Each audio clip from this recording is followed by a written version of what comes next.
Hi. അങ്ങനെ at last finally Empuraan കണ്ടു. പടത്തെക്കുറിച്ച് പറയുന്നുണ്ടെങ്കിൽ രാഷ്ട്രീയത്തെക്കുറിച്ച്, ഇപ്പോൾ കേരളത്തിൻ്റെ ഒരു പൊതുവായ രാഷ്ട്രീയത്തെക്കുറിച്ച് അറിവുള്ളവർക്ക് സിനിമ ഓക്കെയാണ്. സിനിമയെക്കുറിച്ച് ഒരു ധാരണ, ഒരു ഐഡിയ കിട്ടും. അല്ലാത്തവർക്ക് സത്യം പറയാലോ തമ്പുരാനെ എന്ന് വിളിക്കേണ്ടി വരും. എമ്പുരാന് പകരം തമ്പുരാനെ എന്ന് വിളിക്കേണ്ടി വരും. കാരണം ഒരു അവിലും പരുവത്തിലുള്ളൊരു സിനിമയാണ് അത്. കുറേ ഇൻ്റർനാഷണൽ സ്റ്റോറിയും പിന്നെ കുറച്ച് കേരള സ്റ്റോറി മിക്സ് ചെയ്തിട്ടുള്ള ഒരു അവിയൽ പരുവത്തിലുള്ള ഒരു സിനിമയാണ് എമ്പുരാൻ. പിന്നെ അതൊരു ശരിക്കും പറഞ്ഞാൽ വർഗീയതയ്ക്ക് എല്ലാ രാഷ്ട്രീയ പാർട്ടി, കേരളത്തിലെ മുഖ്യധാര രാഷ്ട്രീയ പാർട്ടികളെ എല്ലാവരെയും അതിൽ ട്രോളുന്നുണ്ട്, വിമർശിക്കുന്നുണ്ട്. അത് ആ രാഷ്ട്രീയ പാർട്ടികളുടെ അജണ്ടകളെ തുറന്നു കാണിക്കുന്നുണ്ട്. മെയിനായിട്ട് വർഗീയതയാണ് ഇത് ചർച്ചാ വിഷയം. വർഗീയതക്കെതിരെയുള്ള വർഗീയത ചർച്ച ചെയ്യുന്ന ഒരു സിനിമയാണ്. അതുകൊണ്ട് തന്നെ ഇതിൻ്റെ ടെക്നിക്കൽ വശമാണ്.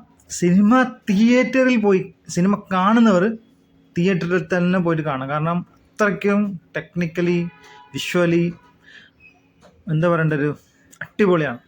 അതിലെടുത്ത് പറയേണ്ട ഒരു ക്യാരക്ടർ, എനിക്ക് ഏറ്റവും കൂടുതൽ ഇഷ്ടപ്പെട്ടത് മഞ്ജു വാര്യരുടെ ക്യാരക്ടറാണ്. ബാക്കി ഓക്കെ, എല്ലാവരും മോഹൻലാലായാലും പൃഥ്വിരാജ് ആയാലും എല്ലാവരും ഓക്കെയാണ്. പക്ഷേ മഞ്ജു വാര്യറിൻ്റെ ആ ഒരു ഇതിൽ ക്യാരക്ടർ അടിപൊളിയാണ്. ഒരു റൊമാൻറ്റിഫിക്കേഷൻ തരുന്നൊരു ക്യാരക്ടറാണ്. അതുകൊണ്ട് തന്നെ തിയേറ്ററിൽ പോയിട്ട് എക്സ്പീരിയൻസ് ചെയ്യേണ്ട ഒരു പടം തന്നെയാണ് എമ്പുരാൻ. അല്ലാതെ മൊബൈൽ കണ്ടാൽ നമുക്ക് ആ ഒരു ഗൂസ് ബംപ്സ് അല്ലെങ്കിൽ ആ ഒരു ഇത് കിട്ടില്ല, ത്രില്ല് കിട്ടില്ല 100%.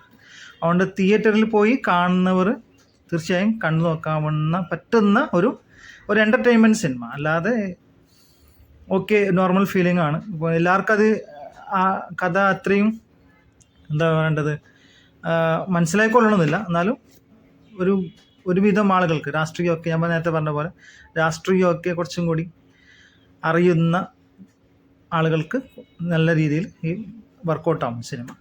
അതുകൊണ്ട് ഇതാണ് എൻ്റെ എമ്പുരാൻ റിവ്യൂ. അപ്പോൾ കാണാത്തവരുണ്ടെങ്കിൽ കണ്ടു നോക്കുക.